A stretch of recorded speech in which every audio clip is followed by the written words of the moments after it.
خدا کی قسم اسلام اتنا مزے کا مذہب ہے، اتنا مزے کا مذہب ہے، یہ صرف آپ کی آخرت نہیں بناتا، آپ کی دنیا پہلے بناتا ہے۔ جن قوموں کے پاس اسلام نہیں ہے ان کا حشر تو جا کے دیکھو، حشر تو جا کے دیکھو، بیچاروں کا حشر نشر ہو گیا ان کا، اور ان قوموں کو کامیاب بنا کے دکھایا جاتا ہے۔ وجہ کیا ہے؟ دکھانے والے بھی انہی جیسے ہیں، تو وہ اسی ناکامی کو کامیابی سمجھ رہے ہوتے ہیں، کیونکہ انہوں نے کامیاب دیکھا ہی نہیں ہوتا کہ کامیاب کیسے ہوتے ہیں۔ ہمارے ہاں جب جو غیر مسلموں کے ہاں جاتے ہیں نا، کہتے ہیں کتنے اچھے، کتنے زبردست، سکون، دیکھو کیسا زبردست۔ ابھی ایک ولاگر ہے آج کل پاکستانیوں کی بہت برائیاں بیان کر رہا ہے، وہ کہہ رہا ہے دیکھو یہ سارے کے سارے عذاب کس پہ آ رہے ہیں؟ پاکستانیوں پہ۔ کے پی کے کتنا تباہ ہو گیا، پنجاب میں سیلاب، کہہ رہے یورپ میں ایسا کچھ بھی نہیں ہے۔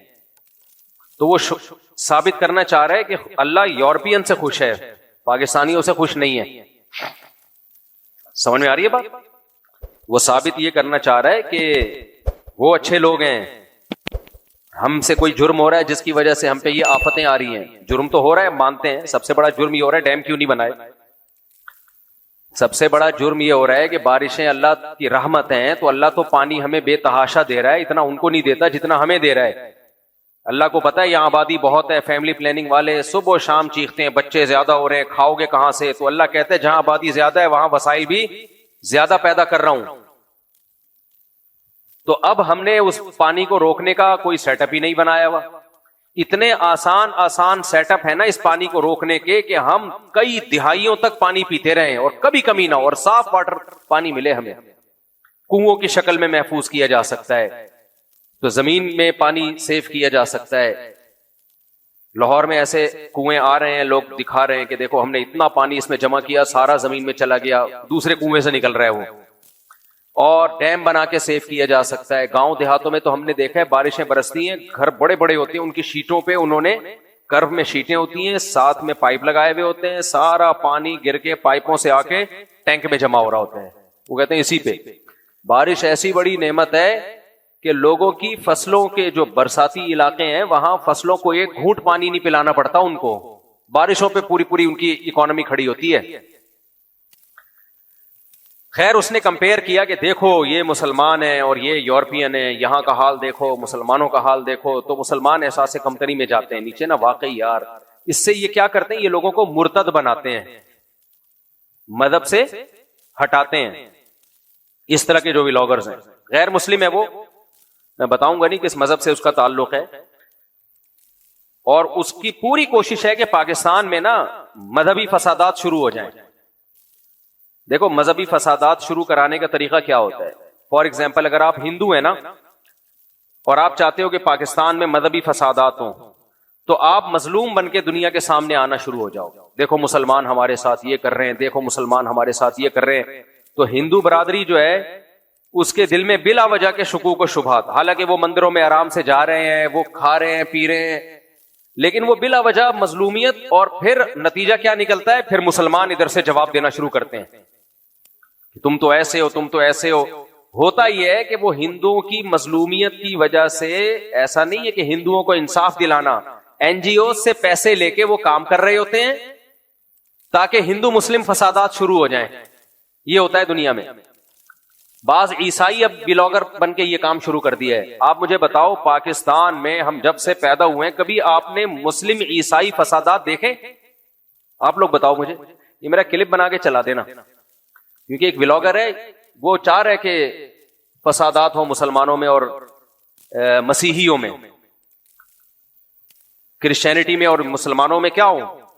لڑائیاں ہوں۔ ابھی یہ شروع ہو گئی ہے تحریک، کیونکہ پاکستان پہ نا انہوں نے ہر طرح سے لڑوانے کی کوشش، کئی محاذوں پہ پاکستان میں لڑائیوں کی کوشش ہو رہی ہے۔ عوام کو حکومت سے لڑایا جائے، کے پی کے میں فسادات کروائے جائیں، بلوچستان میں الگ فسادات ہوں، سندھ میں الگ فسادات ہوں، کراچی میں ٹارگٹ کلنگ ہو، ہر سطح پہ، کیونکہ جنگ فیس ٹو فیس جنگ تو وہ ہار چکے ہیں بنیان مرصوص میں۔ جو بنیان مرصوص کا ہم نے جواب دیا ہے نا، تو جو ہماری فیس ٹو فیس لڑائی ہوئی ہے نا اس میں تو وہ شکست کھا چکے ہیں۔ اب ان کو پتا ہے کہ ان لوگوں سے سامنے آ کے لڑنا ہمارے لیے ممکن نہیں ہے، تو اب انہوں نے طریقہ یہ اختیار کیا ہے کہ جہاں جہاں لڑوایا جا سکتا ہے ان کو لڑواؤ۔ جہاں جہاں لڑوایا جاتا. جیسے انگریز جب ہندوستان میں آیا نا تو اس کو پتا تھا مسلمان اتنے پاورفل ہیں کہ یہاں میں نہیں چل سکتا, تو جب تک ان کو آپس میں لڑوایا نہ جائے تو یہ مسئلہ حل نہیں ہوگا. تو اس نے لڑوایا, مرزا غلام احمد قادیانی کو پیدا کیا, منکرین حدیث کو پیدا کیا انہوں نے, کچھ متشدد اہل حدیث, سب اہل حدیثوں کی بات نہیں کر رہا, ان کو بھی پروموٹ کیا اس نے, تقلید کے خلاف مناظرے, پھر ادھر سے کچھ لوگوں کو ادھر سے پروموٹ کیا ان کی مخالفت. تو ایک ایسی جنگ شروع ہوئی جو اب تک ختم نہیں ہوئی ہے. برطانیہ تو چلا گیا لیکن ہمیں آپس میں لڑوا گیا. برطانیہ کے آنے سے پہلے یہ لڑائیاں ہندوستان میں نہیں تھی, نہ اہل حدیث حنفیوں کا پھڈا تھا, اہل حدیث تو نہ ہونے کے برابر تھے, لیکن چلو جتنے بھی تھے تو یہ لڑائیاں نہیں تھی. بعض لوگوں کا کہنا یہ کہ تھے ہی نہیں, لیکن چلو بھائی ہوں گے, ہمیں کسی کے وہ کہتے ہیں ہم تھے, واللہ عالم, جو بھی تھا, لیکن لڑائیاں نہیں تھی. دیوبندی بریلوی فرقے بھی نہیں تھے, سب ایک ٹریک پہ چلتے آ رہے تھے. اس نے آ کے ایسا لڑوایا کہ وہ لڑائی کا بیج ڈال کے چلا گیا. برطانیہ آرام سے ہندوستان تو چھوڑ گیا, مگر اب تک ہماری لڑائیاں ختم نہیں ہوئی. یہ اہل حدیث مسجد, یہ مسجد دیوبندی بریلوی, حنفی بریلوی, یہ مسجد حنفی دیوبندی. دنیا کے کسی ملک میں ایسا نہیں ہوتا کہ مسجدوں کے نام مسلکوں پر ہو, لیکن پاکستان میں ایسا ہوتا ہے, انڈیا میں بھی ایسا ہوتا ہے. کیوں ہوتا ہے ایسا؟ اس لیے کہ ہم پہ حکومت کس نے کی ہے؟ بولو نا, انگریزوں نے. تو یہ خوب سمجھ لو, ہر چیز میں مولویوں کو ملامت مت کیا کرو. کچھ کام گورا کر کے گیا ہے تو اس میں وہ ایسے مولوی اس نے پیدا کیے ہیں کہ لڑائیں امت کو, تو لڑا دیا اس نے, اور ابھی بھی یہ کام وہ کر رہا ہے. تو اسی میں یاد رکھو, ہمارے ملک میں نا اب کچھ ایسے فسادات شروع کروانے کے لیے کچھ ولاگرز کام کر رہے ہیں. وہ کیا کریں گے, جیسے فار ایگزامپل کوئی ہندو ہے یا کوئی عیسائی ہے, یعنی مسیحی ہے, وہ مظلومیت شروع کر دے گا کہ پاکستان میں ہمارے حقوق نہیں مل رہے, پاکستان میں عیسائی محفوظ نہیں ہے, پاکستان میں مسیحی برادری کے ساتھ یہ ہو رہا ہے. تو مسیحی لوگ سمجھتے ہیں کہ یہ ہمارا مسیحا آ گیا. میں نے جب یہ ولاگز ایک دن نہیں, ہر ڈیلی بیسس پہ آ رہا ہے, یہ کلپ آ رہے ہیں ایسے لوگوں کے. ابھی ایک نیا فتنہ کھڑا ہونے والا ہے. میں نے اپنے آس پاس لوگوں سے پوچھا, جب یہ ولاگنگ زیادہ ہوئی نا, ایک بندہ بار بار یہ کہ مسیحی برادری محفوظ نہیں ہے, وہ مسیحیوں کا مسیحا بنا ہوا ہے. آپ مجھے ایک بات بتاؤ, جب سے ہم یہاں رہ رہے ہیں کبھی آپ نے مسلم مسیحی فسادات دیکھے؟ کبھی دیکھے زندگی میں؟ ہمارے کلاس فیلو مسیحی تھے, بڑے آرام سے کھیلتے بھی تھے, ہم دوستیاں بھی تھیں. مذہب میں بھائی ہم الگ ہیں, ہم مسجد جاتے ہیں, وہ کہاں جاتے ہیں؟ چرچ. نہ ہم نے کبھی ان پہ طنز کیا, آج تک نہیں ہوا. انڈیویجولی کسی کا کسی سے جھگڑا ہوا ہو تو بھائی وہ جھگڑا اٹھا کے آپ, اب اس نے ولاگ بنایا کہ دیکھو چرچ کے اوپر الصلاۃ والسلام علیکہ یا رسول اللہ, کوئی مسلمان لکھ کے چلا گیا ہے, اس کا مطلب مسیحی برادری پاکستان میں محفوظ نہیں ہے.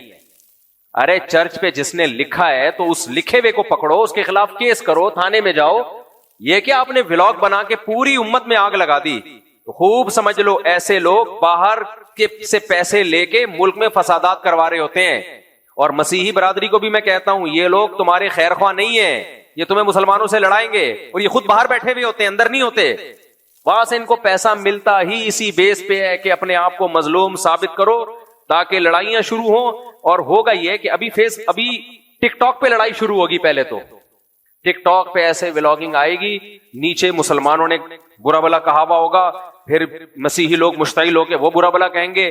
اصل جنگ کیا تھی, کس نے یہ بیج بویا تھا لڑائی کا, وہ سب بھول جائیں گے, اور ایک ایسی لڑائی شروع ہوگی جو قیامت تک ختم ہونے والی نہیں ہوگی. تو یہ سیٹ اپ چلتا ہے.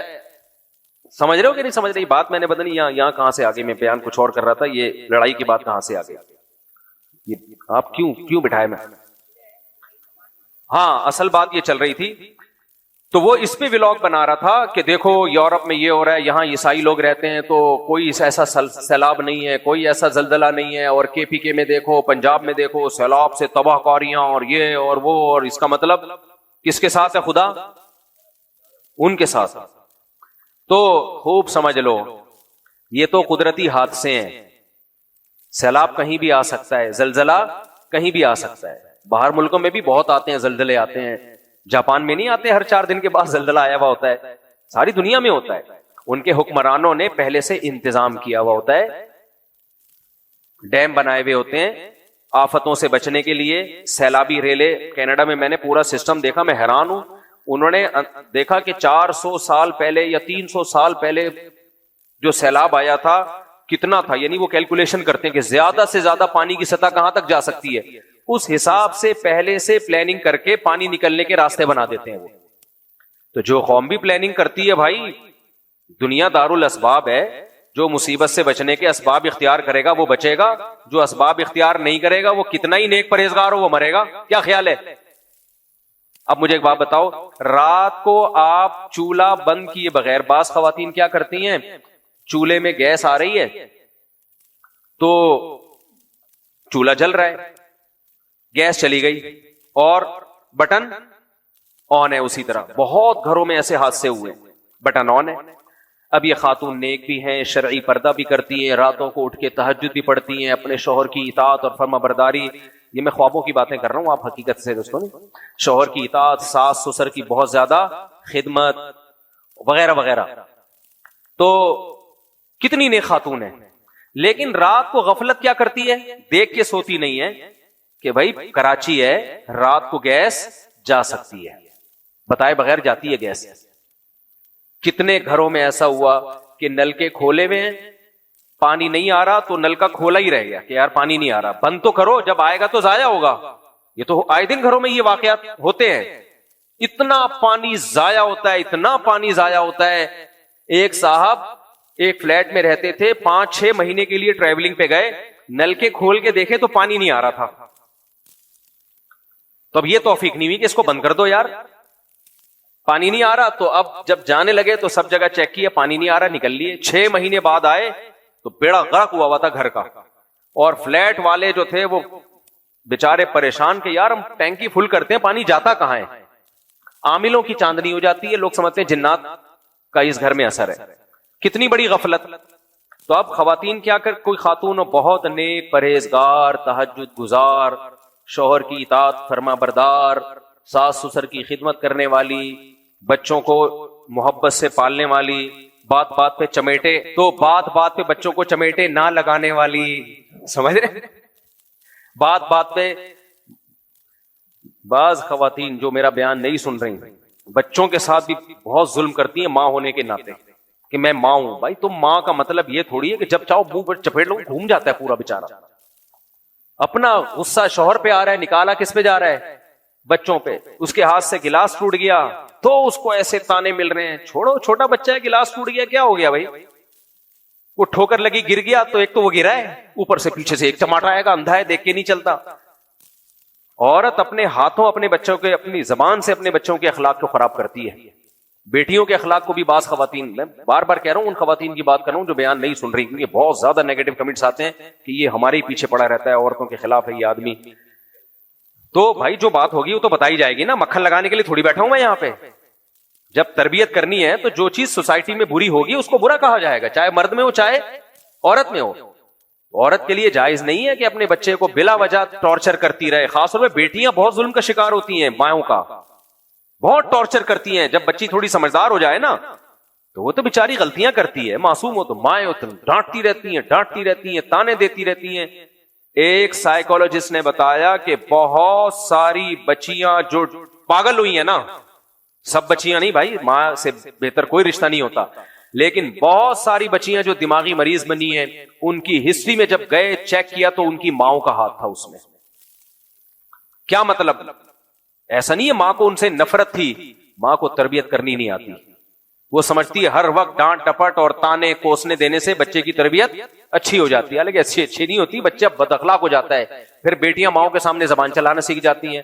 جب ایک دفعہ ماں کے سامنے زبان چلانا سیکھ گئی, زبان کھل گئی تو احترام ختم.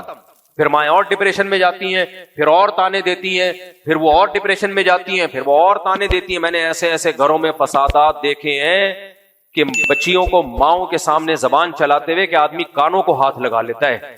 ماں بچی کو کہہ رہی ہے بدتمیز, تو بیٹی کہہ رہی ہے تم ہو بدتمیز. اللہ کی پناہ, یہ جملہ زبان سے نکالنا بھی ٹھیک نہیں ہے, لیکن صرف یہ بتانے کے لیے کہ ماں پہ کیا قیامت گزرتی ہوگی جب بیٹی ماں کو بدتمیز کہہ رہی ہو.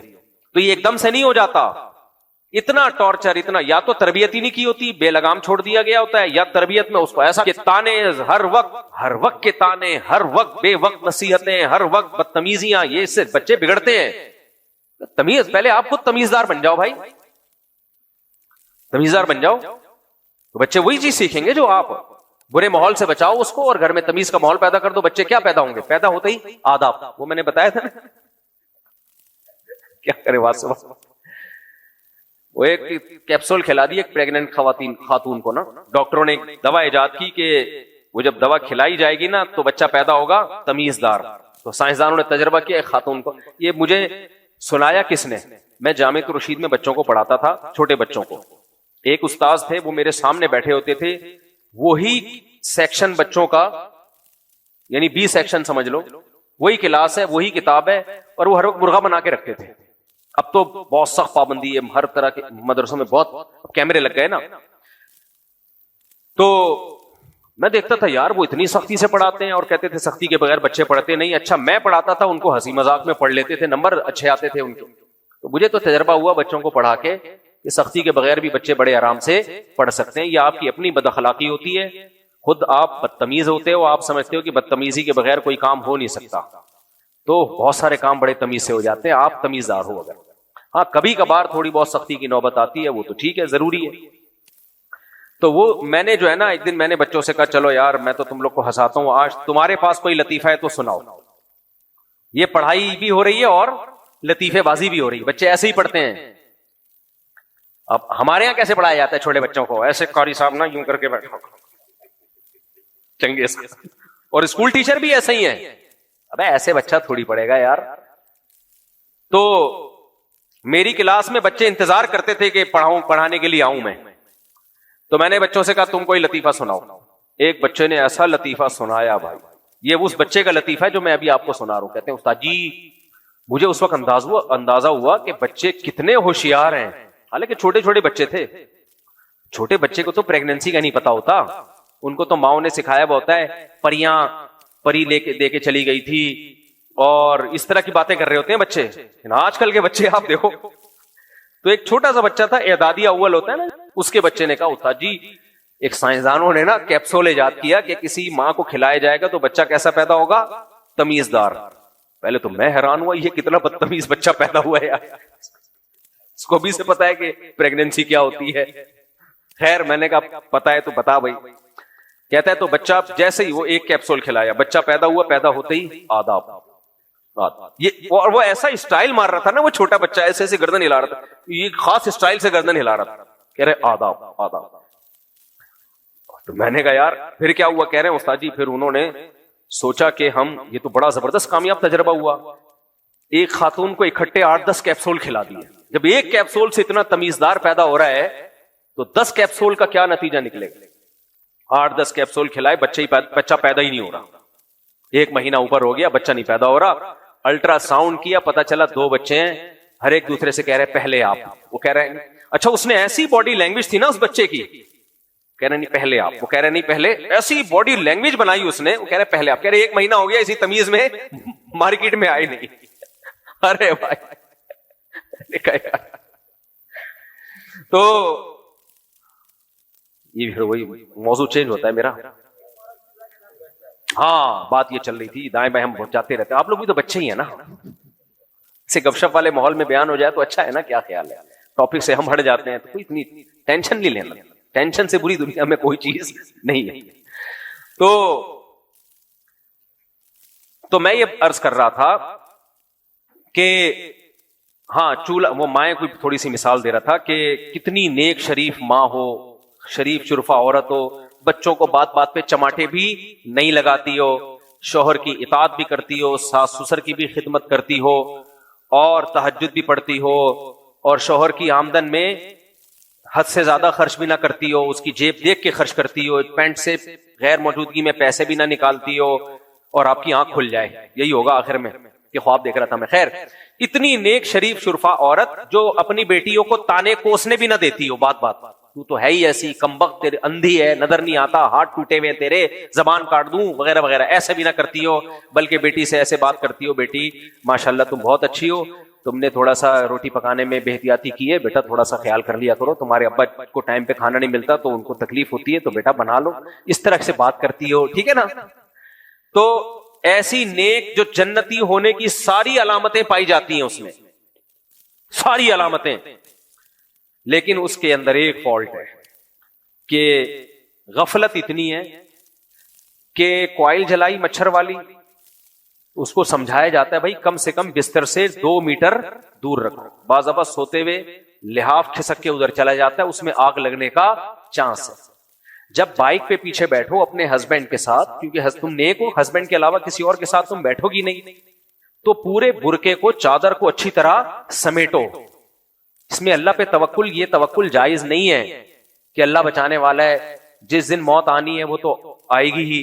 بھائی کتنی خواتین ہم نے دیکھی ہیں دوپٹہ ان کا یا برقع اس میں پچھلے پہیے میں پھنس جاتا ہے، چین میں پھنس جاتا ہے، پورا سمٹ کے بیٹھو اچھی طریقے سے، کوئی چانس ہی نہ رہے برقعے کا یا چادر کے سمٹنے کا۔ جب چولہے پہ کوئی کام کرو تو اپنے جو سر کی چادر ہے اس کو اتار کے تھوڑی دیر کے لیے، تقویٰ اتنا ہے کہ وہاں بھی چادر لٹکی ہوئی ہے، اب بھائی وہ چادر فوراً آگ پکڑے گی، دوپٹہ کیا پکڑے گا؟ ذرا سا کھسک کے ادھر چلا گیا آگ پکڑے گا وہ، تو یا تو اس کو اچھی طرح لپیٹ لو یا تھوڑی دیر کے لیے کچن میں اتار کے باہر رکھ لو۔ میرے والد صاحب اس پہ بہت سخت ہے، گھر کی مستورات، وہ کیونکہ پاکستان نیوی میں تھے نا، تو فوجی لوگوں کے پھر بھی تھوڑا ڈسپلن ہوتا ہے ان کی زندگی میں، تو بہت خلاف تھے کہ کچن پہ کوئی کام کر رہا ہو اور چادر لٹک رہی ہو، وہ بہت اس کے خلاف تھے۔ بھائی چادر آگ پکڑنے میں سیکنڈ بھی نہیں لگتے، کچھ نہیں تو آپ کے بال تو جلیں گے۔ تو لیکن جو تقویٰ للہیت اتنی ہے کہ کچن میں بھی ایسا نہ ہو کہ کسی کی نظر پڑ جائے تو پوری چادر لٹکائی ہوئی ہے نا، نہ دائیں سے کسی کی نظر پڑے نہ بائیں سے، نظر تو واقعی نہیں پڑے گی، لیکن آپ کی چادر چولہے سے آگ بولو پکڑے گی۔ اور آپ کے اس تقوی کی وجہ سے ایسا نہیں ہوگا، آپ کی اس عفت اور پاک دامنی جس پہ فرشتے، آسمان کے فرشتے رش کرتے ہیں، رش کریں گے وہ اور سلام کریں گے، لیکن چولہا یہ باتیں نہیں جانتا۔ سمجھ گیس کو یہ چیزیں بولو نا نہیں پتہ ہے، گیس بڑی خطرناک چیز ہے بھائی، وہ نیک اور برے کو نہیں دیکھتی ہے۔ تو ایسی خاتون نے کیا کیا کراچی میں، رات کو جب چولہا وہ جل رہا تھا تو اسی دوران گیس چلی گئی، اور جب صبح 5 بجے گیس آئی ہے تو چولہے سے گیس نکلنا شروع۔ اب جب گیس نکلنا شروع ہوگی تو یہ جب نیک پرہیزگار صوم و صلات کی پابند خاتون جب جا کے ماچس کی تیلی بھڑکائیں گی تو آگ لگے گی کہ نہیں لگے گی؟ اس میں اگر کوئی یہ کہے، اور ایک خاتون ہے جو نیک نہیں ہے، 2 نمبر خاتون، بچے کو بات بات پہ چماٹے مار مار کے اس کا کچومڑ بنا دیا، شوہر کی 2 ٹکے کی ویلیو نہیں ہے، نہ نماز، نہ روزہ، نہ حج، نہ زکوٰۃ، نہ صدقہ، زبان 1.5 فٹ کی، اس میں آپ کو جاگنے کی ضرورت خواب سے نہیں، لیکن وہ کیا کرتی ہے، اس کو دنیا بڑی عزیز ہے، دنیا بڑی عزیز ہے اس کو پتا ہے بھائی، اس نے کورسز کیے ہوئے ہیں، ڈسپلن، ہوم مینجمنٹ کے کورس کیے ہوئے ہیں، اس نے ہاؤس مینجمنٹ کے کورس کیے ہوئے ہیں، گھرداری سیکھی ہوئی ہے اس نے کہ بھائی جب سردیوں میں ہم ہیٹر جلائیں گے تو ایسا ہو سکتا ہے کہ گیس چلی جائے، تو اس کی SOPs کیا ہیں، دروازہ کھلا رکھنا ہے وغیرہ وغیرہ، 20 قسم کے کورسز کیے ہیں اس نے، اور وغیرہ وغیرہ۔ اور پھر چولہے کے بارے میں سلنڈر کی جو کتاب پوری پڑی ہوئی ہے کہ کس طریقے سے پھٹتا ہے یہ سلنڈر، اور جب یہ سلنڈر پھٹے گا تو کون کون مرے گا، کس کے مرنے کا چانس ہے۔ تو ایسے گھر میں حادثے ہوں گے، لیکن وہ پلاننگ کے تحت ہوتے ہیں، پھر حادثے جس کو مروانا ہو تو اس وقت سلنڈر کو پٹوا دیا جائے۔ خیر، تو یہ ساری چیزوں پر اس نے دسترس ہے اس کی۔ اس کے بعد اب مجھے ایک بات بتاؤ، اس کے گھر میں کبھی ایسا حادثہ ہوگا؟ نہیں ہوگا نا۔ اب اس پہ کوئی ولاگ بنائے، دیکھو یہ جتنے نیک لوگ ہیں انہی کے چولہے بھی پھٹ رہے ہیں، انہیں کی گیس سلنڈر بھی پھٹ رہے ہیں، وہی آگ میں جل کے ہلاک بھی ہو رہے ہیں، اور یہ دیکھو 2 نمبر لوگ ہیں، نہ نماز نہ تہجد، لیکن نہ مشرک بھی ہیں، لیکن ان کے ہاں اب تک کوئی جلنے کا واقعہ نہیں ہوا۔ تو میرے بھائی یہ، اور اس سے آپ ثابت کر رہے ہو کہ اسلام برا مذہب ہے، معاذ اللہ، اسلام کو برا بلا کہہ رہے ہو آپ بول رہے ہو کہ دیکھو یہ مسلمانوں کے یہاں حادثے ہوتے ہیں اور غیر مسلموں کے ہاں حادثے نہیں ہوتے۔ یار اس کی آواز تھوڑی سی بڑھائیں، مجھے بہت چیخنا پڑ رہا ہے بولنے کے لیے۔ مسلمانوں کے یہاں حادثات ہوتے ہیں، غیر مسلموں کے یہاں حادثات نہیں ہوتے. اسلام باطل مذہب ہے اور ہندو مذہب زیادہ اچھا ہے، مسیحی مذہب زیادہ اچھا ہے، یہودیت زیادہ اچھی ہے، ان کے حادثے نہیں ہوتے، ان کے اتنے حادثے ہوتے ہیں. کوئی عقل مند اس بات کی بیس پہ مان لے گا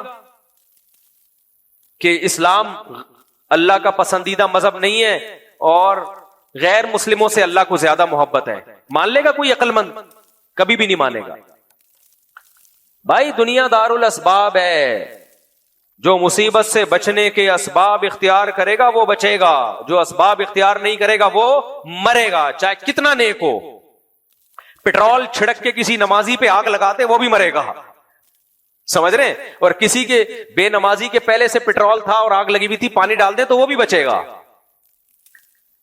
تبھی دنیا دار الاسباب ہے. دنیا میں اللہ نے کامیابی دنیا میں اسی کی رکھی ہے جو اسباب اختیار کرے گا. تبھی تو ہمارے نبی صلی اللہ علیہ وسلم نے بھی دنیا میں مصیبتوں سے بچنے کے لیے، پریشانیوں سے بچنے کے لیے اسباب اختیار کیے ہیں.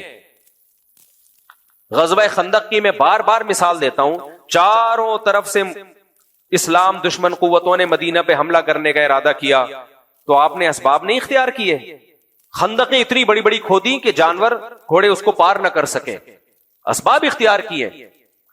معجزے کرامات بہت تھوڑے ہوتے ہیں اور اس پر شریعت کا مدار نہیں ہوتا، اس پہ ہم اپنی زندگی کے اصول نہیں بنا سکتے. زندگی گزارنے کے اصول بنانے کے لیے اسباب اختیار کرنے پڑیں گے. یہاں ایک اور میں بات کر کے پھر اپنے اصل ٹاپک کی طرف آتا ہوں. آپ کو کم از کم میرا ٹاپک یاد رہتا ہے، اس لیے ایک اور اہم بات کروں. میرا ایک ابھی بیان چلا ہے، شارٹ کلپ چلا، کافی لوگوں نے سنا اس کو. میں جب کوئی ایسا شارٹ کلپ جاتا ہے نیچے کمنٹ ضرور پڑھتا ہوں. اس کمنٹ سے مجھے پتا چلتا ہے کہ میری اس بات کو لوگوں نے کتنا سمجھا ہے اور کتنا نہیں سمجھا. یہ لازمی ہے. آپ جب بات کرتے ہیں نا تو بہت سے ہمارے مذہبی اسکالرز ہیں، بات کر کے ممبر سے اٹھ کے چلے گئے، بس دیکھتے ہی نہیں اس کا لوگ اس سے کیا سمجھ رہے ہیں. تو مجھے اس کمنٹ سے بڑا فائدہ ہوتا ہے کہ میری بات کا لوگ صحیح مطلب سمجھے بھی ہے کہ نہیں سمجھے، وہ کمنٹ سے پتا چل جاتا ہے. خاص طور پہ نیگیٹو کمنٹس میں کس چیز کو یہ اس نے ہائی لائٹ کیا ہے. میرا ایک بیان چلا ہے ابھی جس میں میں لوگوں سے یہ کہہ رہا ہوں کہ آپ کو چاہیے کہ کچھ اپنا ہاتھ تنگ کر کے کم سے کم 1 سال کی آمدن بچا کے رکھیں. میں نے یہ بیان کیا. آپ کی تنخواہ ہے، آپ نے کیا کیا، ہینڈ ٹو ماؤتھ چلیں آپ اور بچائیں. کتنا بچائیں؟ آپ دیکھیں آپ کے گھر کا ضروری خرچہ کتنا ہے، عیاشی والا نہیں، ضروری خرچہ. مثال کے طور پہ آپ کے گھر کا ضروری خرچہ 1 لاکھ روپے آج اگست 2025 میں کتنا ہے؟ 1 لاکھ. تو آپ نے کم سے کم جو ہے نا 1 سال کا خرچہ بچانا ہے، پیسے جوڑ کے. اور 1 سال کا کتنا بنے گا؟ 12 لاکھ. تاکہ آج اگر آپ جاب لیس ہوتے ہیں تو آپ کے لیے دوسری جاب تلاش کرنے تک کا انتظام گھر میں موجود ہو، آپ دوسروں کے سامنے ہاتھ نہ پھیلائیں اور ڈپریشن میں نہ جائیں. اور میں نے یہ بھی کہا کہ وہ جو 12 لاکھ روپے آپ جمع کریں گے نا تھوڑا سا کنجوسی کر کے، کنجوسی کا مطلب یہ جائز کنجوسی ہے.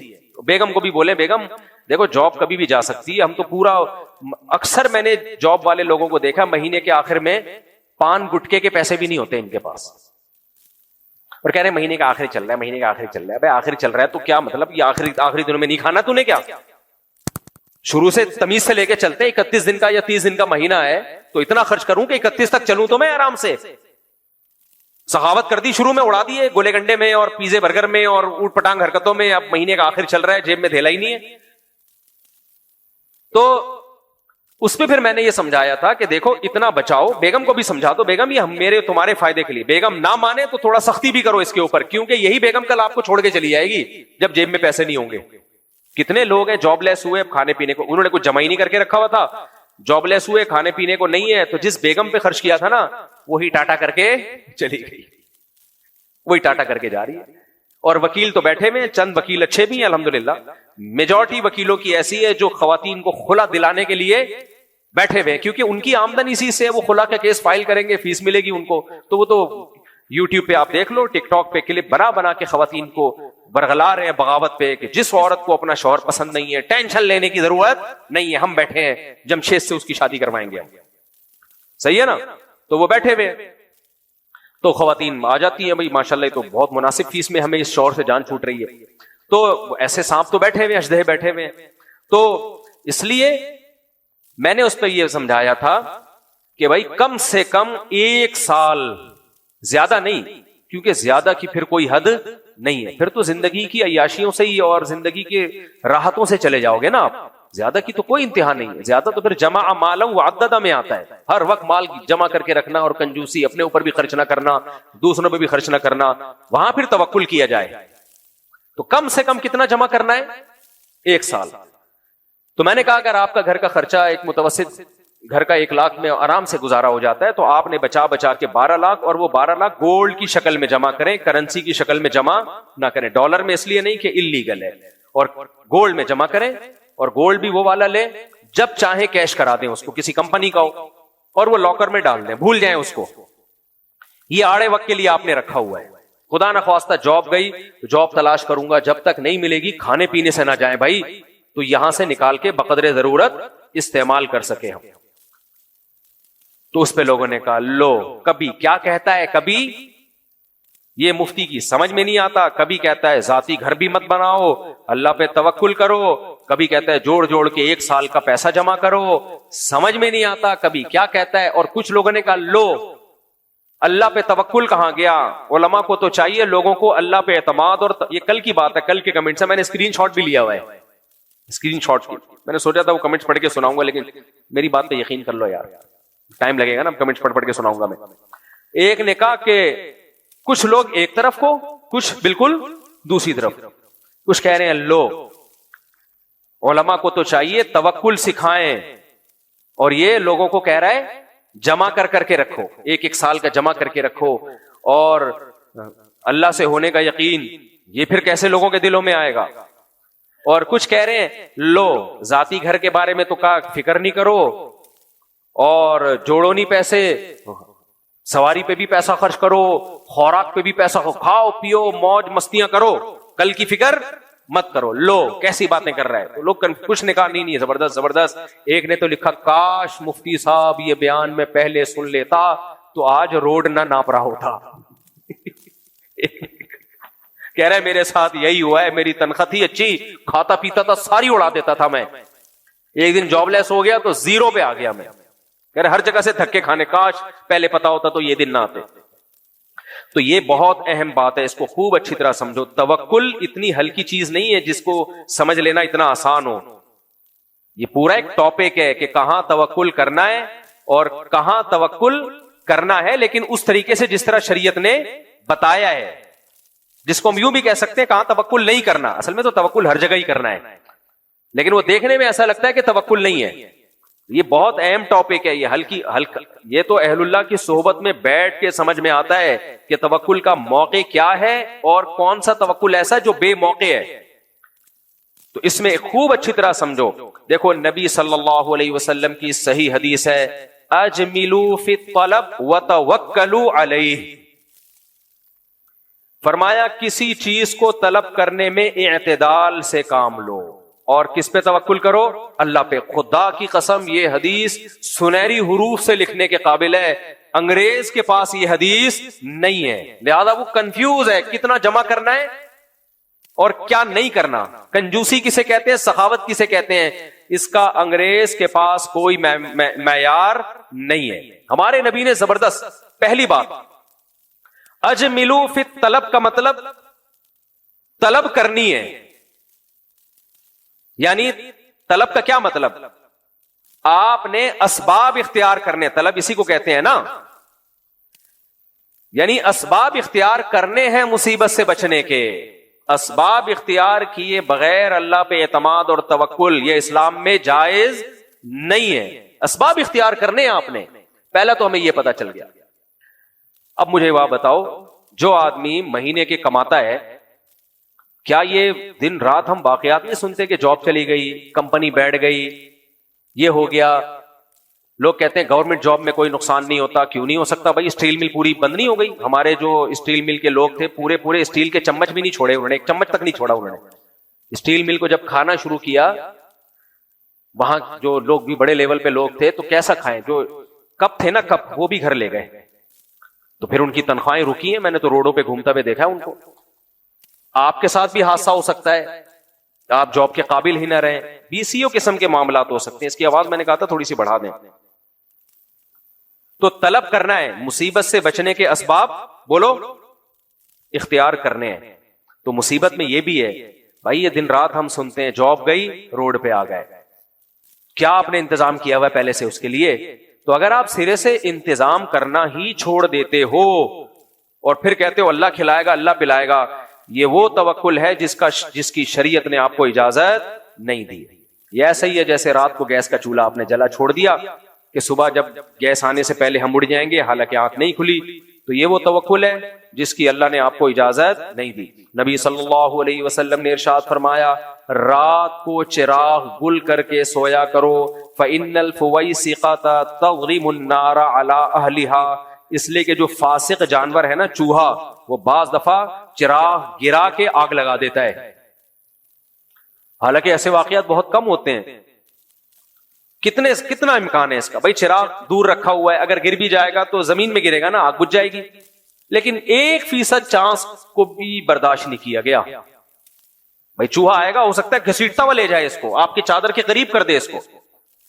تو نبی صلی اللہ علیہ وسلم کی صحیح حدیث ہے, احتیاط کیا ہے, رات کو آپ نے چراغ کو بند کر دینا ہے. اب دیندار لوگ کیا کر رہے ہوتے ہیں, کما رہے ہیں کھا رہے ہیں. میں نے ایسے بہت سارے لوگ دیکھے ہیں, بھائی کل اللہ کھلائے گا, اللہ بہت بڑا ہے. کل کی ہم نے کبھی سوچی, جس خدا نے آج ہمیں, ہمارے یہاں نا ڈائلاگوں پہ پورا دین چل رہا ہے, ڈائلاگوں پہ. تبھی تو دیندار لوگ بدنام ہے دنیا میں. یار ان کی کوئی بات نہ لاجک کی نہیں ہوتی, پھینک رہے ہوتے ہیں بیٹھ. توکل کا وہ مفہوم بیان کریں گے کہ آپ ایسے ایسے واقعات توکل کے, آدمی کہے گا یار یہ تو ہم افورڈ ہی نہیں کر سکتے. اسباب کی نفی پہ جب آئیں گے تو ایسے کہ ایک صاحب کہنے لگے, اگر ہمارا ایمان مضبوط ہوگا ہم بجلی کے اس میں سوراخ میں ہاتھ دیں گے, بٹن دبائیں گے, اگر ایمان مضبوط ہے تو کرنٹ نہیں لگے گا. میں نے کہا بھائی جتنا بھی ایمان مضبوط ہو, کرنٹ کا کام ہے لگنا. میں نے کہا یقین نہیں آتا, میں ایک چماٹ مارتا ہوں, لگے گا کہ نہیں لگے گا؟ چماٹ تو ہلکی چیز ہے, جب وہ لگ رہی ہے تو کرنٹ تو بہت اوپر کی چیز ہے. کرامتوں کے واقعات الگ ہوتے ہیں, وہ اللہ کی طرف سے ہے. اللہ بچانا چاہے تو بھائی آپ سوراخ میں ہاتھ دیں, نہیں لگے گا آپ کو کرنٹ, وہ اللہ بچا. لیکن ہمیں کیا پتا اللہ بچانا چاہتا ہے کہ نہیں بچانا چاہتا, ہمیں تھوڑی پتا ہے. میں بار بار کہتا ہوں نا, ایک صاحب نے مجھے کہا, میں نے کہا یار اس طرف حالات صحیح نہیں جانا, کہہ رہے اللہ بچائے گا, کہہ رہے اللہ نے چاہا تو اللہ بچائے گا. میں نے کہا اگر اللہ نے نہیں چاہا تو ہمیں کیا پتا کہ اللہ کیا چاہ رہا ہے. تو اب کیا ہے کہ یہ ڈائلاگ ہماری زبانوں پہ ہوتا ہے. میں لوگوں سے کہتا ہوں بھائی تم نے کیا جمع کر کے رکھا ہے, آج جاب لیس ہو گئے. تبھی تو میں ایک بات بار بار کہتا ہوں, مجھ سے زیادہ کوئی شادیوں کی ترغیب دیتا ہے کوئی بندہ اس کائنات میں؟ ہمارے ایک دوست تھے ترکی میں, ان کو کوئی فلسطینی ملا, فلسطینی عالم. انہوں نے کہا کہ میں نے اس فلسطینی عالم کو دیکھا آپ کا بیان سن رہے ہیں. عرب عالم ہے, بیان کس کا سن رہے ہیں؟ کہہ رہے میرا بیان لگا کے. کہہ رہے میں نے کہا یہ تو ہمارے کراچی کے بندے.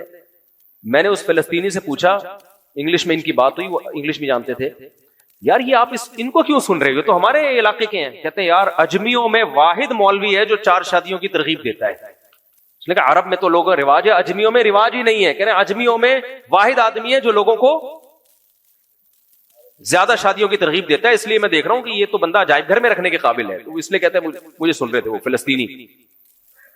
تو میں کتنا حریص ہوں شادیوں پر, پتہ ہے نا آپ کو. آپ 10 سال پہلے بھی میرا جو نظریہ تھا آج بھی وہی ہے. 10 سال پہلے بھی اگر کوئی میرے پاس آتا تھا نا کہ میرا بیٹا جوان ہو گیا ہے, 17-18 سال کا ہو گیا ہے, میں اس کی شادی کرنا چاہتا ہوں, اور میں نے کتنے بیانات کیے, ماں باپ کو چاہیے اپنے بیٹے کی خود شادی کر دیا کریں, ساتھ ساتھ اس کی ڈیٹیل بھی بتاتا ہوں میں.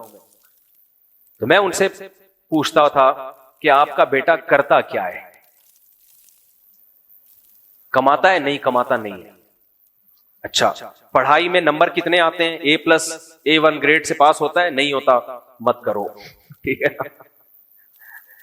ہمارے یہاں بھی دوست احباب ہیں, اپنے بیٹے کے بارے میں مجھ سے انہوں نے مشورے آ کے لیے کہ مفتی صاحب آپ شادیوں کی بڑی ترغیب دیتے ہیں, اور آپ کے بیانات سے متاثر ہو کر میں نے ارادہ کیا ہے اب میں بھی اپنے بیٹے کی شادی اپنے خرچے پہ اور اللہ توکل پہ کر رہا ہوں. یہ ان کا اسٹائل ہوتا ہے, آپ کے بیانات سے.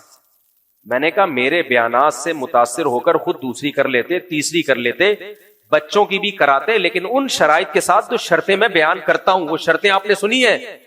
نہیں مفتی صاحب آپ تو کہتے ہیں جب نکاح کرو گے تو کون پیسہ دے گا؟ اللہ دے گا. میں نے کہا آپ نے آدھا بیان سنا ہے, آدھا نہیں سنا. کتنے میں آپ کو ثبوت کے طور پہ وہ لوگ دکھا سکتا ہوں. کہتے نہیں یار اب بچہ بڑا ہو گیا اب تو کرنی چاہیے. میں نے کہا بھائی دیکھو, یا تو پڑھائی کو فوکس کر رہا ہو, ذمہ داری پوری کر رہا ہو, میڈیکل کالج میں پڑھ رہا ہے, نمبر اچھے آ رہے ہیں, آپ کو پتا ہے یہ کل کما لے گا, آج نہیں کما رہا کل کما لے گا, آپ اپنے خرچے پہ کر دو اس کی شادی, کوئی بات نہیں. ایک بہو گھر میں آئے گی, 2 روٹی زیادہ پک جائے گی, اللہ آپ کے مال میں برکت دے گا اس سے. وہ بہو آپ کی بیٹی بھی ہوگی, اس کے بچے آپ کے پوتے کہلائیں گے, اور آپ کا خون ہے, آپ کی اولاد ہے. کر دو یار, ابھی وہ پڑھائی کر رہا ہے نا, نہیں کر سکتا. اب اس کی شادی کو 4 سال 8 سال 10 سال ڈیلے کرنا ظلم ہے اس کے ساتھ. باپ تو باپ ہوتا ہے نا, کیا خیال ہے بھائی؟ باپ کا تو مطلب یہی ہے کہ یار اس کی ذمہ داریاں اخلاقی شرعی ذمہ داری نہیں ہے, بالغ ہونے کے بعد باپ کے ذمہ نہیں ہے, خوب سمجھ لو, اخلاقی ذمہ داری. شریعت میں تو ہر شخص اپنا خرچہ خود اٹھائے گا, شرعاً واجب نہیں ہے باپ کے اوپر کہ وہ آپ کی شادی کرے, خوب سمجھ لو. اگر وہ نہیں کرتا کوئی قیامت میں اس سے سوال نہیں ہوگا, ہاں رکاوٹ نہ بنے بس وہ. لیکن اخلاقی طور پہ کیا ہے یار, جب ساری زندگی اس کو روٹی کھلائی, ساری زندگی اس کو ٹھکانہ دیا, تو ایک بیسک ضرورت ہے اس کی, وہ بھی کیا کرو, بولو نا, آپ کے فائدے کی بات کرو, پھوڑ دو مجھ سے کیا جا رہا ہے, یہ بھی ذمہ داری پوری کر دو یار. اور یہ فیملی پلاننگ والوں کے چکر میں نہیں پڑو کہ بچے ہوئیں گے کھائیں گے کہاں سے. اس میں توکل اللہ پہ واجب ہے, یہ وہ توکل ہے جو واجب ہے, سمجھ رہے ہو. لیکن وہ اپنی ذمہ داری پوری کرے. میڈیکل کالج میں پڑھ رہا ہے, انجینئر یونیورسٹی میں پڑھ رہا ہے, آپ کو پتا ہے یار کل انجینئر بن جائے گا, کمائے گا, لیکن ٹائم پہ کالج جا رہا ہے, جو بھی کتابوں میں دلچسپی لے رہا ہے. ایسا نہیں ہے کہ وہاں جا کے جیسے ہوتے ہیں بہت سے ٹائم ویسٹ کر رہے ہوتے ہیں. یا تو پڑھائی کو فوکس, اگر پڑھ نہیں رہا تو کما کے کھلا رہا ہو, عملی طور پہ کما رہا ہو. پھر وہ یہ نہیں کہ بعد میں کما لوں گا شادی کے بعد, نہ ابھی لا کے میرے ہاتھ میں مہینے میں اتنے پیسے دے گا تو تیری شادی, اتنے جس سے ایک بیوی پل جائے. اس میں بھی لوگوں کا معیار بہت اونچا ہے. ایک آدمی کی 4 لاکھ کم وقت کی آمدن تھی, اس کے باپ کہہ رہا تھا جب تو اپنے پاؤں پہ کھڑا ہوگا تو تیری شادی کروں گا میں. مجھے کہہ رہا ہے میں 4 لاکھ کما رہا ہوں, میرے باپ, میں نے کہا کر لے شادی, بتا دے ہو گئی ہے. میں نے لوگوں کو مشورے دیے, میں نے کہا, کہتے ہیں نہیں بیٹا ابھی پڑھ تو رہا نہیں ہے, اسکول نہیں جاتا ٹائم پہ, کالج نہیں جاتا وغیرہ وغیرہ. میں نے کہا پھر کما کیا رہے؟ کہہ رہے کما لے گا بعد میں. میں نے کہا عذاب جان بنے گا, یہ بتا رہا ہوں. یہ کیا بنے گا؟ عذاب جان. کہہ رہے اللہ پہ توکل. میں نے کہا یہ توکل جائز, بولو نہیں ہے, یہ توکل جائز نہیں ہے, آپ غلط توکل کر رہے ہیں. میں نے کہا جب فری پھوکٹ میں ایک موٹیویشن ہوتی ہے انسان کے پاس کہ یار میں نے شادی کرنی ہے, اچھی جگہ رشتہ مجھے جب ملے گا جب میں کچھ بن کے دکھاؤں گا. جب آپ نے کر دی شادی, یہ موٹیویشن بھی ختم. اتنی عمر ہو گئی ابھی کچھ نہیں کر رہا, تو شادی ہوگی. میں نے کہا پھر پتہ ہے کیا کرے گا, یہ میرے بیان سن سن کے بچے اسپیڈ سے پیدا کرے گا, کیونکہ اس نے میرا بچوں والا بیان بھی سنا. ہر سال آپ کی گود میں ایک پوتا ڈالتا رہے گا آپ کے خرچے پہ, اور آپ ایسے دانت پیسو گے, کیونکہ بہو بھی آپ کی ہوگی, آپ لے کر آئے ہوگے, آپ کی کا منہ دیکھ کے انہوں نے اپنی بیٹی دی ہوگی, اور اولاد بھی آپ کی لاوارث بھی نہیں چھوڑ سکتے. تو آپ بولو گے یار, اور یہ صرف اسپیڈ کو فوکس کرے گا. کس کو؟ بچے پیدا کرنے کی اسپیڈ. اور 6 مہینے بعد یہ دوسری شادی کی باتیں بھی شروع کر دے گا. ابا ایک ہو گئی, اب ایک, ونس مور. جن لوگوں نے میری بات مانی سکون میں, نہیں مانی باس کے نہیں, بچے کے گناہ میں پڑنے کا خطرہ ہے. میں نے کہا میرے بھائی گناہ میں پڑنے کا خطرہ ہے تو یہ اس کی ذمہ داری ہے نا, کچھ کر کے دکھائے نا. گناہ میں پڑنے کے خطرے کی بیس پہ کسی اور کی بیٹی کو بھیٹ تھوڑی چڑھا سکتے ہیں. آپ کے گناہ میں پڑنے کا خطرہ ہے, کوئی نان نفقہ, کوئی ذمہ داری نہیں, اور آپ نے لڑکی والوں کو الو بنا کے لے آئے, آپ اس کا خرچہ پانی نہیں دے رہے. سسر آپ کا پوچھ رہا ہے کم بخت میری بیٹی کا خرچہ تو اٹھا, کہ خرچہ تو نہیں ہے, تو شادی کیوں کی؟ گناہ میں پڑنے کا خطرہ تھا مجھے خطرہ یہ تھا کہ کسی گناہ میں مبتلا, وہ کہے گا پھر تبلیغ میں وقت لگا لیتا کچھ اور, ہماری بیٹی کو کیوں, اس کا مستقبل تو نے کیوں بھیٹ چڑھا دیا. میں سمجھا پا رہا ہوں اپنی بات؟ نہیں آ رہی سمجھ. اتنے بیوقوف ہم ہیں نہیں جتنے لوگ ہمیں سمجھتے ہیں. تو وہ جو میرا بیان تھا نا, میں اسی پہ قائم ہوں. تو ایسے موقع پہ میں کہتا ہوں, ہاں ماں باپ ظلم یہ کر رہے ہوتے ہیں, بچہ میڈیکل کالج میں پڑھ رہا ہے, نمبر اچھے آ رہے ہیں, بھائی 4 سال لگیں گے اس کی تعلیم, اس وقت تک یہ بیچارہ بڈھا ہو جائے گا, ہاؤس جاب بھی ہے, پھر اس کے بعد اس کو اسپیشلائزیشن ہے, BCO, وہ تو 35-36 سال میں جا کے کیا ضرورت ہے اس تکلف کی یار. یہ تو انگریز کرتے ہیں پھر 50-50 سال میں, جب فیوچر ان کا مستقبل ہوتا ہے. وہی بات ہے کہ جب دانت تھے تو بادام کھانے کے پیسے نہیں تھے, اب جب بادام کھانے کے پیسے آئے تو منہ میں چبانے کے دانت ہی نہیں ہے. تو اولاد میں جو ذمہ دار ہو، ذمہ دار یا تو پڑھائی کو فوکس کر رہا ہو یا کما کے لا رہا ہو، پھر باپ کو چاہیے اس کی شادی کرے، وہ پھر اللہ پہ توکل کرے، اللہ پہ اعتماد کرے. ہمارے ایک دوست ہیں، ان کا بیٹا میڈیکل کالج میں پڑھ رہا تھا، انہوں نے شادی کر دی، اس کی اپنے خرچے پہ کی. کوئی بات نہیں یار، میرا بچہ ہے، برائی سے بچے گا، پڑھائی کو فوکس کرے گا، آج نہیں 6-8 سال کے بعد کما ہی لے گا نا. تو جہاں اتنا کھلایا اور کھلا لو، ایک بہو آئے گی 2 روٹی زیادہ کھا لے گی. اس میں بھی لوگ کنجوسی کرتے ہیں، پھر مجھے بہت برا لگتا ہے.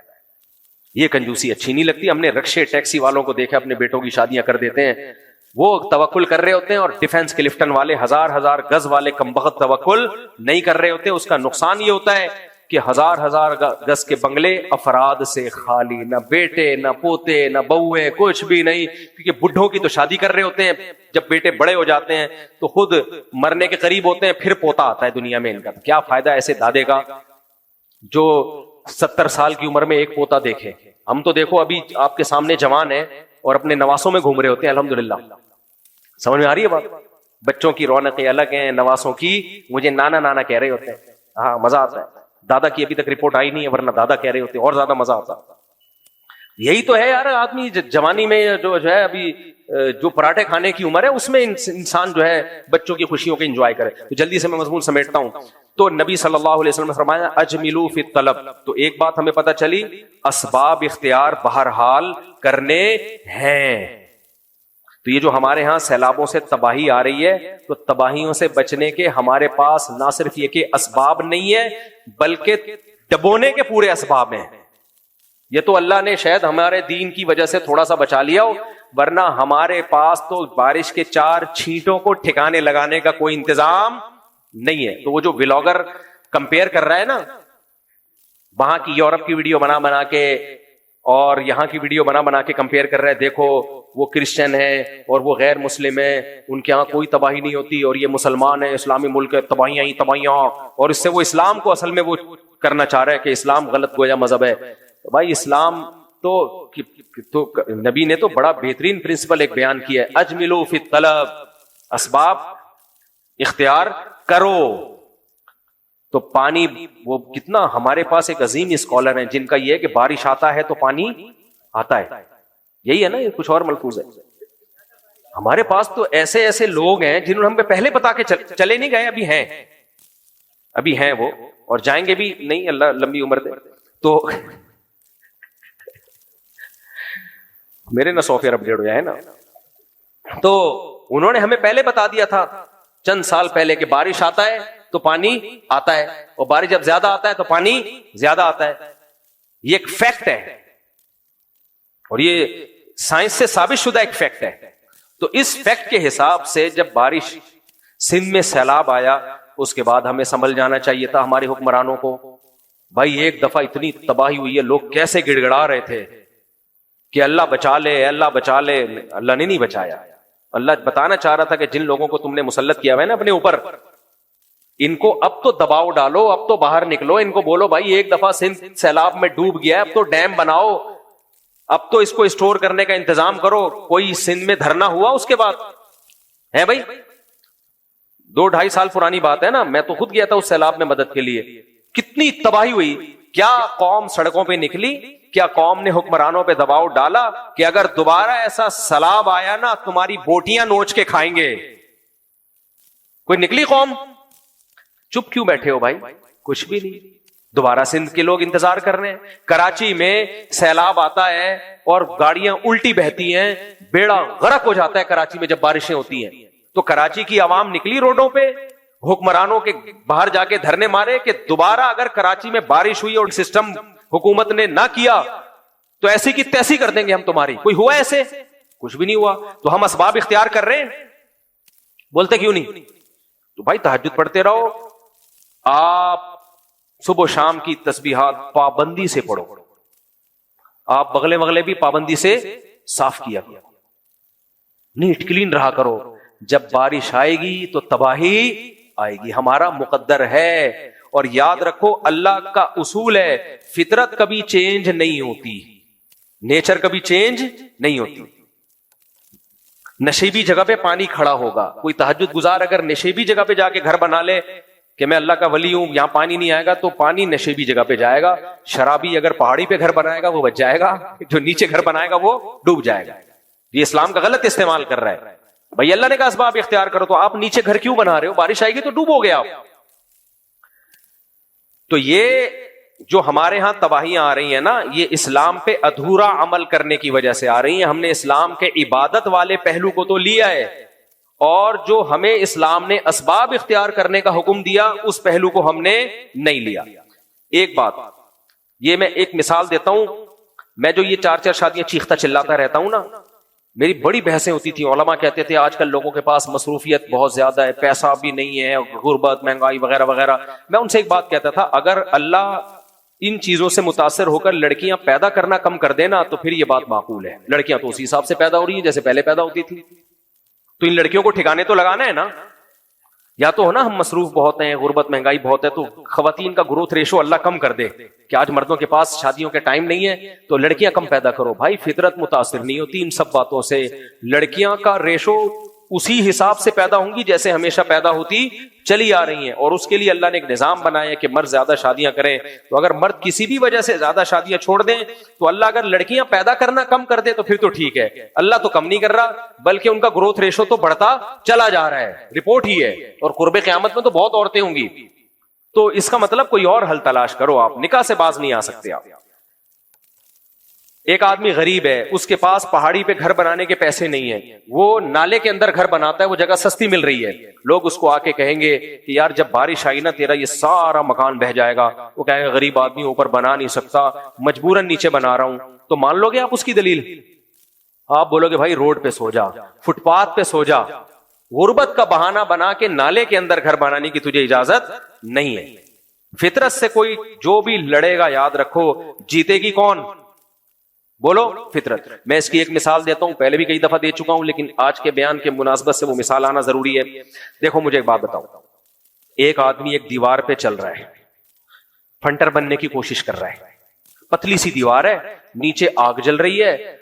ٹک ٹاکر یہ حرکتیں کرتے ہیں اور بہت سے الحمدللہ اس دار فانی سے پوچھ کر چکے ہیں ایسی حرکتوں میں. پہلے بہت ہوتے تھے تیز رفتار گاڑی چلاتے ہوئے کیمرے سے نا یوں بنا رہے, گھس گئے کسی ٹرک میں, اس کے بعد پتہ نہیں, اللہ مغفرت فرمائے بہرحال ایمان پہ جس کی بھی موت ہوئی ہے, لیکن خودکشی تو ہو گئی نا ایک طرح کی.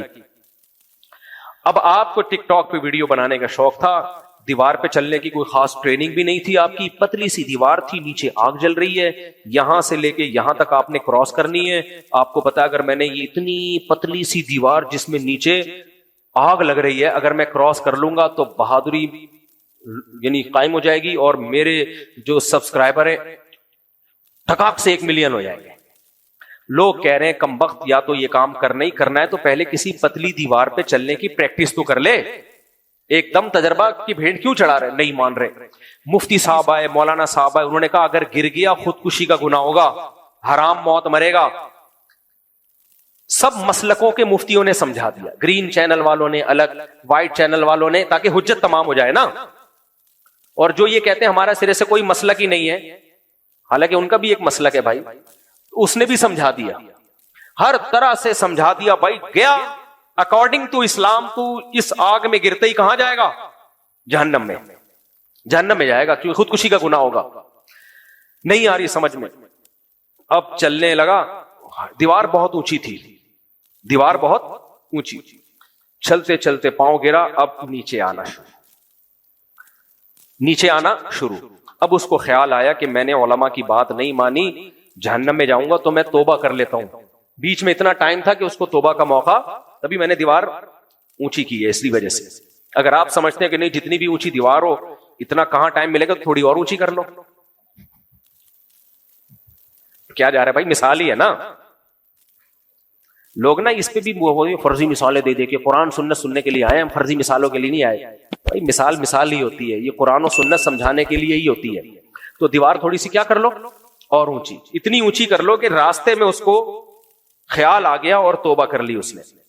اب اس نے گڑ گڑا کہ اللہ کے نیچے آ رہا ہے اور توبہ کر رہا ہے, اے اللہ معاف کر دے, میں نے گناہ کیا, کسی عالم کی بات نہیں مانی, اب مجھے پتا ہے میں مروں گا, خودکشی ہوگی, میں گڑ گڑا کے توبہ کرتا ہوں، اے اللہ میرے اس جرم کو معاف کر دے، اور توبہ کی تینوں ارکان پورے کیے اس نے. توبہ کے 3 ارکان ہیں.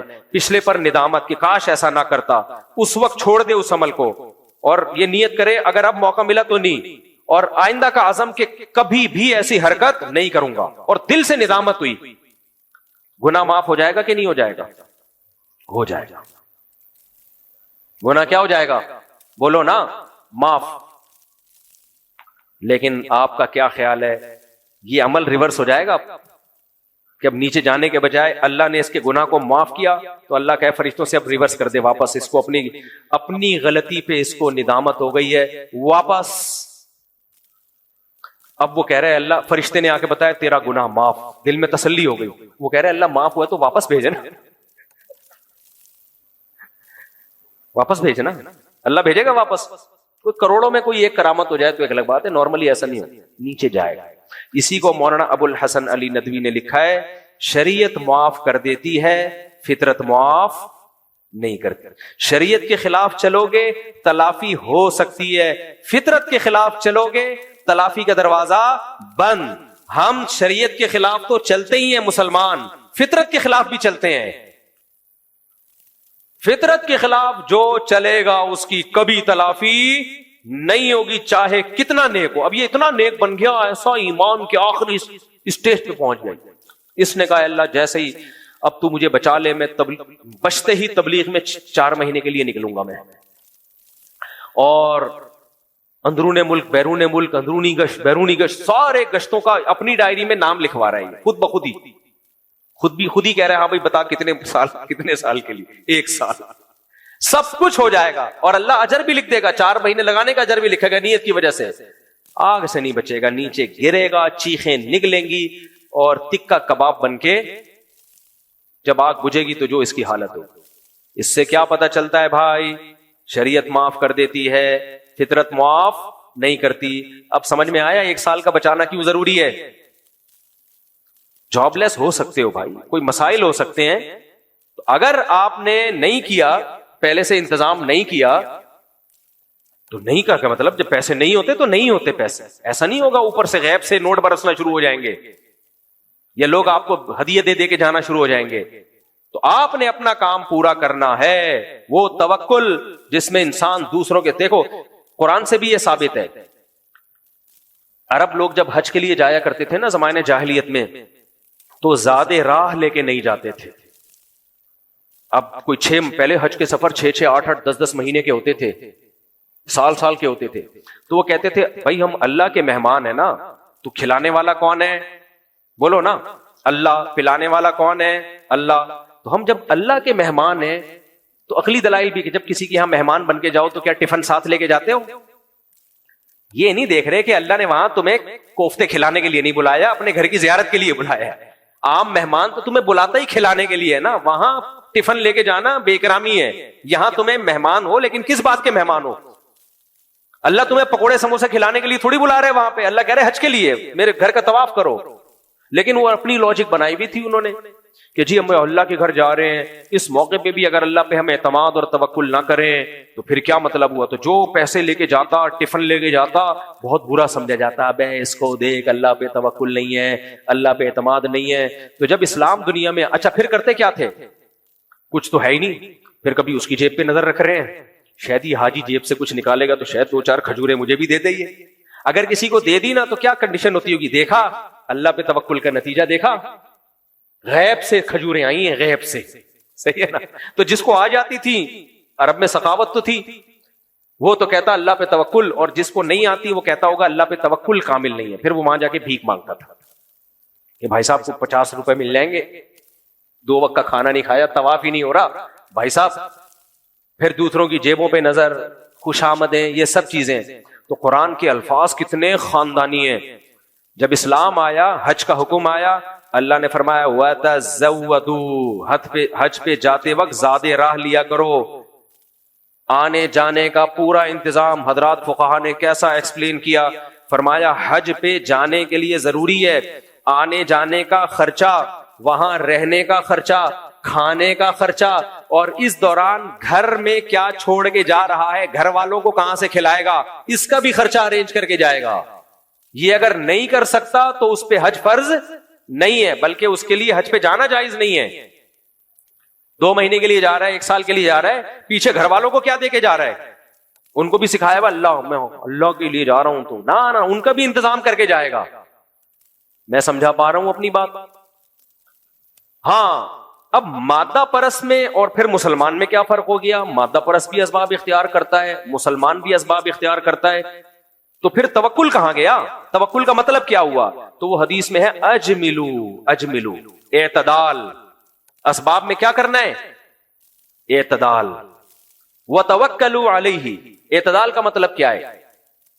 تبھی میں کہتا ہوں 1 سال کا جمع کرو، حالانکہ امکان تو یہ بھی ہے کہ ہو سکتا ہے 1 سال میں بھی جاب نہ ملے. کیا خیال ہے بھائی؟ امکان ہے کہ نہیں ہے؟ مجھے نہیں لگ رہا آپ لوگ کو سمجھ میں آئے گا. ایسے ڈھیلے ڈھیلے ڈھیلے بالکل پتہ نہیں جیسے کیا نیند نہیں ہوتی، یا کوئی لیمبو پانی پی کے آیا کرو، جو میں نے طریقہ بتایا نا، 1 گھنٹہ لیمن کو پانی میں ڈال کے رکھو اور تھوڑا شہد ملاؤ، بیان میں آنے سے پہلے وہ پی جایا کرو اپنے خرچے پہ، تو دیکھو ایکٹیو ہو جاؤ گے آپ. اچھا خیر، تو دوسری چیز کیا سکھائی؟ اعتدال، بیلنس. ہوس نہیں کرنی، ہوس نہیں. ایک آدمی جو کماتا ہی نہیں ہے، اور ایک آدمی کمانے پہ آیا تو گدھا بنا ہوا ہے، نائٹ ڈیوٹی، دن میں بھی جا رہا ہے، نہ بچوں کو ٹائم، نہ صحت کو ٹائم. ہمارے بھائی اسٹاک ایکسچینج میں ہوتے تھے، وہ بتاتے تھے اسٹاک ایکسچینج میں جو بروکر ایجنٹ تھے نا، کہتے میں نے اپنی آنکھوں سے پاگل ہوتے ہوئے دیکھا ان کو. کروڑوں کروڑ روپے کے بزنس ہو رہے ہیں، ہر وقت کہہ رہے سوتے سوتے ان کی کمپلین آتی تھی راتوں کو خواب میں، کروڑوں روپے کا شیئر ادھر کر دو، اتنے روپے کا شیئر ادھر کر دو، اتنے اس کو، یہ کمپنی بیٹھ رہی ہے، یہ کمپنی اٹھ رہی ہے. سوتے ہوئے میں چیخ مار کے جاگ جاتے تھے ہر وقت. کیا کر رہے ہیں؟ کیونکہ انہوں نے موٹیویشنل اسپیکر کو سنا ہوا ہے، اسٹرگل اینڈ ہارڈ ورکنگ. بڑے بڑے نامور لوگوں کے نام آتے ہیں، وہ اتنے عظیم لوگ محنت سے ہی بنے ہیں بھائی. او بھائی یہ گدھا ہے، گدھا پن ہے، یہ ہوس ہے. کیڑے کھائیں گے بھائی. اتنا کما کے کیا کرو گے کہ اپنا سکون برباد کر دو؟ حرام کی طرف مت جاؤ. اعتدال سے، ایکسرسائز کا ٹائم بھی ہو، بچوں کے لیے ٹائم بھی ہو، اور کھیل کود کا ٹائم بھی ہو. دوسری شادی بھی، استغفر اللہ، خواتین بہت غصے ہو جاتی ہے، پہلی شادی بھی کرنی ہے، اس کے لیے رشتہ بھی تلاش کرنا ہے. ہمارے کچھ دوست ایسے ہر وقت کتابوں میں مشغول ہیں، آپ جانتے ہیں ان کی بات کر رہا ہوں، ہر وقت کتاب لے کے بیٹھے. ان کو شوق ہے 4 شادیوں کا. ایک تو ہو گئی ان کی. ایک دن مجھے کہتے ہیں یار تمہیں پتہ نہیں کیسے رشتے مل گئے، ہمیں تو کوئی رشتہ ہی نہیں ملتا. میں نے کہا جب سے میں نے دیکھا آپ یہ ٹیڑھی کمر کر کے نا کتاب، سارا دن تو یہ ہے، اور میں نے کہا اور لیٹتے جا رہے ہو جیسے جیسے عمر. میں نے کہا یہ تھوڑی کہ لوگ آپ کو کتاب دیکھ کے آئیں گے کہ جی خود آپ کی پیشکش کریں گے، تو ڈھیڑ بننا پڑتا ہے، چلو پھرو ہلو جلو. تو اور ٹینشن میں بھی جا رہے ہوتے ہیں، ہو ہی نہیں رہی. کام کیے بغیر کیسے ہوگا بھائی؟ تو حدیث میں کیسی پیاری بات، اجملوا فی الطلب، اعتدال. تبھی میں نے کہا 1 سال بس، ورنہ زیادہ کی کوئی انتہا ہے ہی نہیں. آپ دیکھ لو ہندوؤں کے سونے کے مٹکے نکلتے ہیں نا، 100 سال کا جمع کیا ہوتا ہے انہوں نے گولڈ، پھر زمین میں دفن کر دیتے ہیں. آج بھی نکلتے ہیں یہ ہندو. مسلمانوں کے ایسا کوئی مٹکا نہیں نکلتا، ہندوؤں کے بہت سارے نکلتے ہیں. مسلمان کیا کرتے تھے؟ ابے زندگی اتنی رہ گئی ہے، کھاؤ پیو، کچھ بچوں کے لیے بنانا ہے بناؤ، مر جاؤ یار بس ختم، اللہ ان کو کھلائے گا، کچھ جمع کر لو، کچھ اللہ پہ توکل. اب توکل ختم ہو گیا، پھر بے اعتدالی.